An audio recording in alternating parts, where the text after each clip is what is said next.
it's Melissa from the Star Room. I'm so excited to explore animals with you this week through our virtual classroom.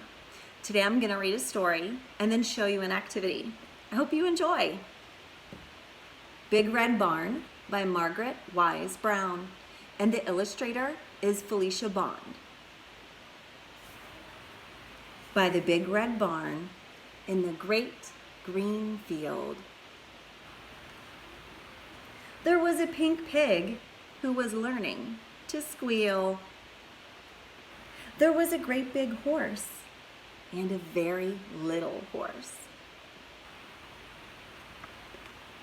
And on every barn is a weather vane, of course, a golden flying horse.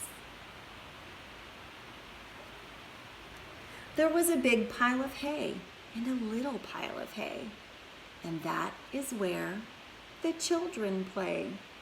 Have you ever played in a pile of hay before? I bet it was fun jumping in it. But in this story, the children are away. Only the animals are here today. The sheep and the donkey, the geese and the goats are making funny noises down in their throats. An old scarecrow was leaning on his hoe, and a field mouse was born in a field of corn. Cock-a-doodle-doo! In the barn there was a rooster and a pigeon too, and a big white hen standing on one leg, and under the hen was a quiet egg. That hen is down there. Can you see that egg? There was a bantam rooster and a little bantam hen with a big clutch of eggs. Count them. There are 10. Cock-a-doodle-doo! Moo! Moo! There was a big brown cow and a little brown cow. There was an old black cat, meow, meow, and a tiger tomcat, meow, meow. There was a big red dog, bow wow, with some little puppy dogs, all round and warm. And they all lived together in the big red barn, and they played all day in the grass and in the hay. When the sun went down in the great green field, the big cow lowed and the little pig squealed. The horses stomped in the sweet warm hay, and the little donkey gave one last bray. The hens were sleeping on their nests. Even the roosters took a rest. The little black bats flew away out of the barn at the end of the day. The bats are over here, leaving the barn. You're right, bats do go out at night. They're nocturnal.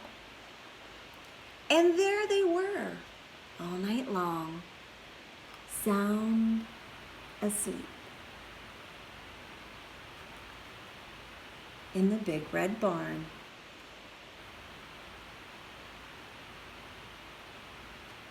Only the mice were left to play, rustling and squeaking in the hay, while the moon sailed high.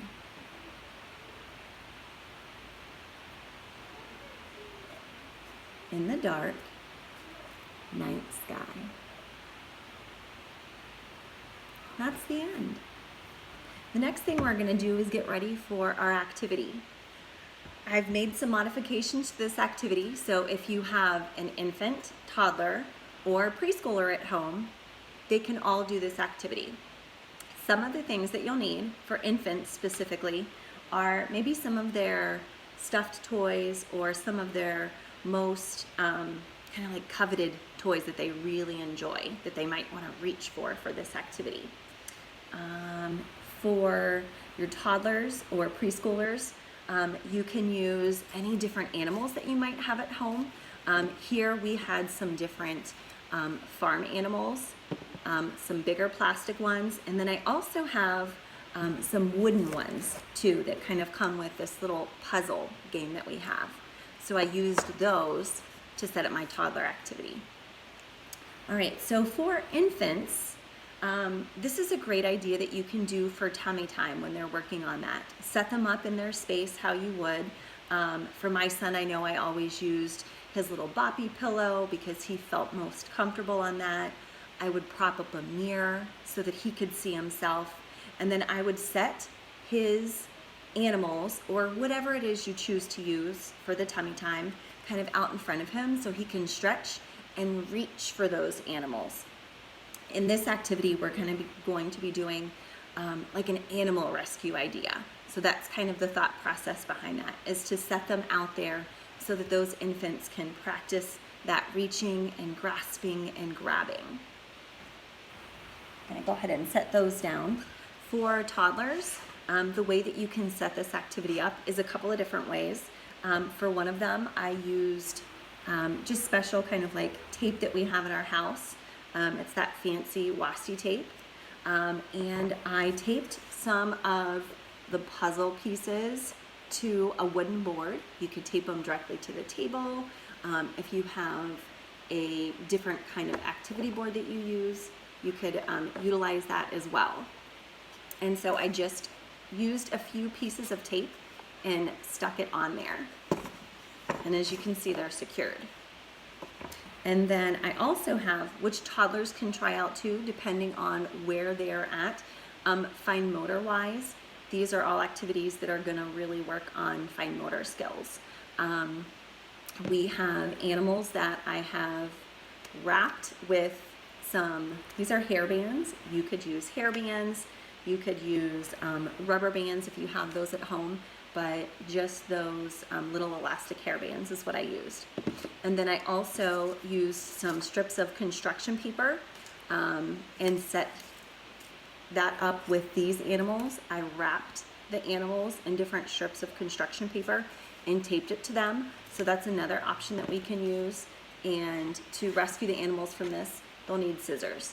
I know our classroom loved doing the animal rescue with the rubber bands, and we used lots of rubber bands on the animals. And the great thing with this is that they can pull it apart, and then they also can put it back together. They'll be responsible for putting it back together. So think about all those different muscles that you're using while you're pulling that elastic band off. And for the scissor one, they're going to be working on cutting off the paper using the scissors. So thumbs up, and then they're ready to cut. So dependent on your children's age at home, that's going to help you decide what's going to be easiest and most manageable for this activity for you. So I'm going to go ahead and get started. I hope you enjoy it, and I will see you on another day this week. All right, so we're going to get ready to rescue some animals. Who's ready to join me? All right, you guys. So first, we need to get our fingers stretched out.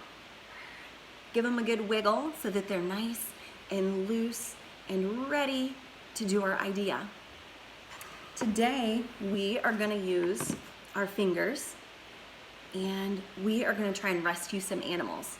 So let's see. I see these animals are wrapped in a band. I wonder how we could rescue them. You're right.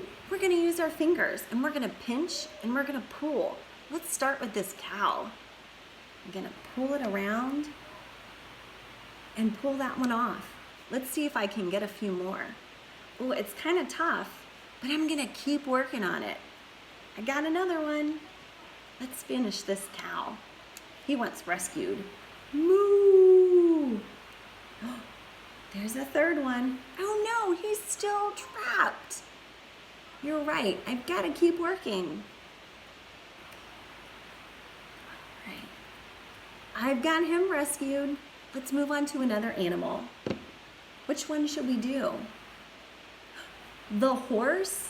All right, so the horse has this paper. Do you remember what we can use to get the paper off of the horse?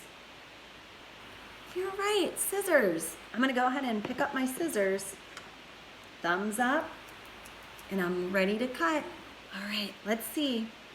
Which one should we get first? The red? Yeah, that's gonna get it off of his head. Ready? Yay, we cut it off. Let's try for another one. Which one should we do? The blue? Okay, let's cut the blue. Oh, all right, we've got one more for the horse. You're right, it's green.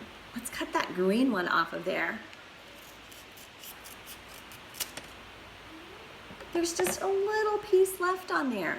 We could cut that off too. Now we've rescued our horse. You want to try some of the ones that are taped on the board too? Okay, let's do that.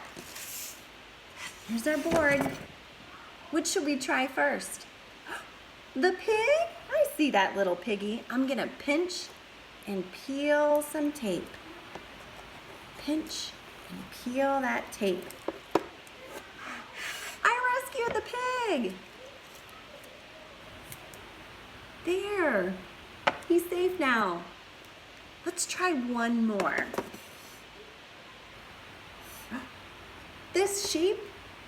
Okay, let's pinch and peel. We got him off. We rescued him too. All right, guys, I'm gonna work on rescuing the rest of my animals. I hope you try this activity at home. Bye.